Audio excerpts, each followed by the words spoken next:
ഇന്നത്തെ വീഡിയോ എന്താണെന്ന് വെച്ചാൽ നമ്മുടെ നാരങ്ങ വലിയ നാരങ്ങ കൂട്ടാനാണ് കേട്ടോ. എന്തായി കൂട്ടാൻ എന്ന് പറഞ്ഞതെന്ന് വിചാരിക്കരുത്, അച്ചാറ് അല്ല, വേറൊരു രീതിയിൽ നമ്മൾ കുറേ പേർക്ക് കഴിക്കാൻ വേണ്ടിയിട്ട് പണ്ടത്തെ വീടുകളിൽ ഒത്തിരി അംഗങ്ങളൊക്കെ ഉള്ള വീടുകളിൽ വെച്ചുകൊണ്ടിരുന്നതാണ്. നാരങ്ങ കൂട്ടാനാണ്, അതായത് വറുത്തരച്ചുള്ള കറിയാണ്. അപ്പം നമ്മളിവിടെ തേങ്ങയും 2 ഉള്ളിയും കറിവേപ്പിലയും കൂടെ ഇട്ട് നന്നായിട്ട് പൊന്നിറമാകുന്ന വരെ തേങ്ങ വറുത്തെടുക്കണം. ഇത് ഒട്ടും കയ്പില്ലാത്തൊരു നാരങ്ങ അടുത്ത വീട്ടിൽ നിന്ന് കിട്ടിയതാണ് കേട്ടോ. അപ്പോൾ അല്ലെങ്കിൽ നമ്മൾ ഇത്ര പച്ച എടുക്കില്ലല്ലോ, നമ്മൾ എപ്പോഴും പഴുത്ത നാരങ്ങയല്ലേ എടുക്കാറ്. ഇത് നല്ല എന്താ പറയുക, വിളഞ്ഞിട്ടുണ്ട് എന്നാൽ പഴുത്തിട്ടില്ല.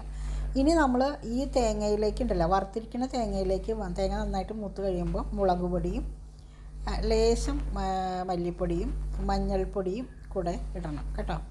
അതും കൂടി ഇട്ട് നന്നായിട്ട് നമ്മൾ തീയലിന് വറക്കണം, അത് തന്നെ മാറ്റമൊന്നുമില്ല. അപ്പം നല്ല കാശ്മീരി ചില്ലി ആണെങ്കിൽ നല്ല കളറ് കിട്ടും കറിക്ക്. ഇത് സാധാരണ നമ്മൾ കൽച്ചട്ടിയിലാണ് വയ്ക്കാറ്.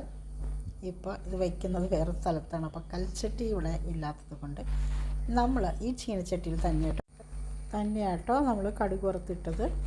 ഇനി വേറൊരു പാട്ട് തുറക്കുന്നില്ല, ഈ കൽച്ചട്ടിയിൽ നമുക്ക് ചെയ്യാവുന്നുള്ളൂ. അപ്പോൾ കടുകിട്ടു, മുളക്, അതുപോലെ തന്നെ അറിയാമല്ലോ വെളിച്ചെണ്ണ നമ്മൾ കൂട്ടാനാകുമ്പോൾ വെളിച്ചെണ്ണ മതി. കുറേ ദിവസം ഇരിക്കാനാണെങ്കിൽ നല്ലെണ്ണ ഒഴിക്കുക.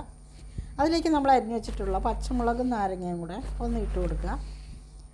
അതിനുശേഷം അതിലേക്ക് നമ്മൾ ആവശ്യത്തിനുള്ള ഉപ്പും കൂടെ ചേർക്കുന്നുണ്ട്. ഉപ്പും കുറച്ച് കായപ്പൊടിയും കൂടെ ചേർക്കണം കേട്ടോ, കുറച്ച് മതി.